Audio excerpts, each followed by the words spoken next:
Untuk mengetahui informasi terkini kita bergabung dengan rekan-rekan jurnalis Kompas TV, ada Rio Yohanes di Kabupaten Tanah Datar dan ada juga Citra Indriani di Kabupaten Agam untuk mengetahui progres pencarian korban dan juga relokasi. Kita ke Rio Yohanes dahulu di Tanah Datar.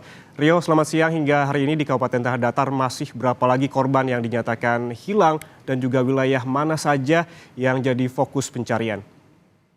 Ya, Ian dan juga saudara, hingga saat ini memasuki hari ke-10 pencarian. Ini tim SAR gabungan kembali melanjutkan proses pencarian. Dan ini pencarian lebih difokuskan kepada 6 titik, yaitu di sektor Padang Gantiang, Parambahan, Limokaum, Panti Jao, Tanjung Ame, dan Sijunjung.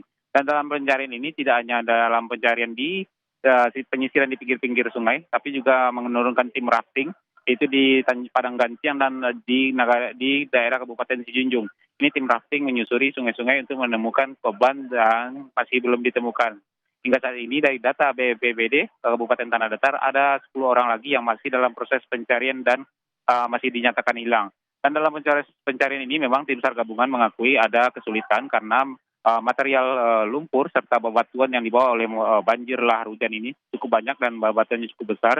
Sehingganya tadi malam dalam rapat evaluasi antar sama tim gabungan itu juga mengusulkan agar nantinya juga ada pengajuan tambahan alat berat untuk penggalian dan juga penambahan anjing pelacak, karena di sini di Kabupaten Tanah Datar ini cakupan wilayahnya cukup luas yang terdampak. Di sini ada 6 kecamatan yang terdampak, dan untuk itu sampai saat ini baru ada 2 ekor anjing pelacak yang diturunkan, dan tim SAR gabungan meminta agar ada penambahan anjing pelacak. Setidaknya anjing pelacak ini di setiap sektornya ada 2 ekor. Demikian, Ian.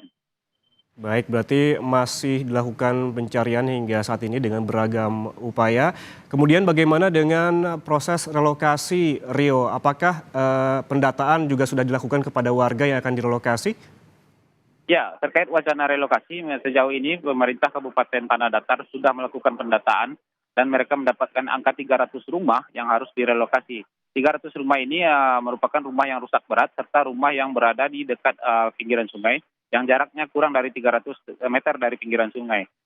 Untuk relokasi sejauh ini pemerintah Kabupaten Tanah Datar telah menyiapkan lahan 2,5 hektar yaitu di daerah Tanjung Ame. Namun demikian untuk relokasi memang ini adalah alternatif kedua untuk pemusatan.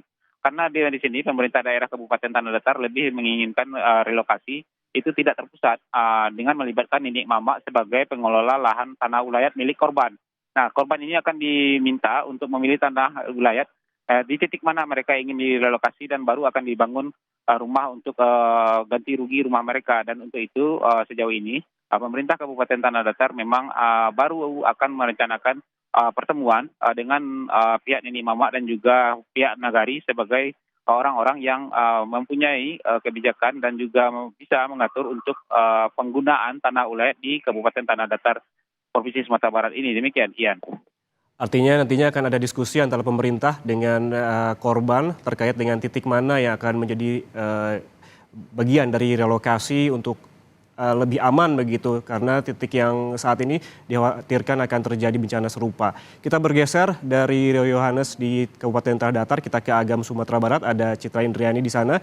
Citra, bagaimana kondisi pengungsi di Kabupaten Agam? Apa saja kebutuhan mereka dan juga apakah sudah tercukupi termasuk kebutuhan logistik? Ya, Ian dan juga saudara, hingga saat ini sebanyak 144 pengungsi masih bertahan di posko pengungsian yang tersebar di 3 lokasi di Kabupaten Agam. Namun sudah banyak juga warga yang kembali untuk tinggal di rumah kerabat mereka yang jauh lebih aman dari lokasi banjir lahar hujan yang terjadi di Agam ini. Dan untuk bantuan sendiri saat ini sudah mulai banyak berdatangan untuk memenuhi kebutuhan pengungsi dan juga masyarakat yang terdampak akibat banjir lahar hujan ini.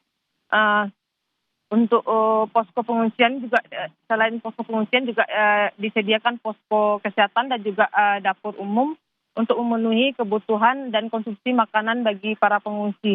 Selain itu untuk anak-anak sendiri juga diberikan bimbingan dan mainan guna menghilangkan rasa trauma pasca terjadinya banjir lahar hujan yang terjadi di Kabupaten Agam ini. Ian. Ya, bantuan terus berdatangan ke pengungsian bagi para pengungsi. Kemudian yang menjadi sorotan juga Citra, bagaimana terkait dengan persiapan relokasi warga terdampak bencana. Apakah sudah mulai dilakukan? Apakah saat ini justru baru dilakukan pendataan terhadap warga? Ya, untuk relokasi sendiri saat ini pemerintah Provinsi Sumatera Barat sudah mempersiapkan relokasi untuk warga yang terdampak.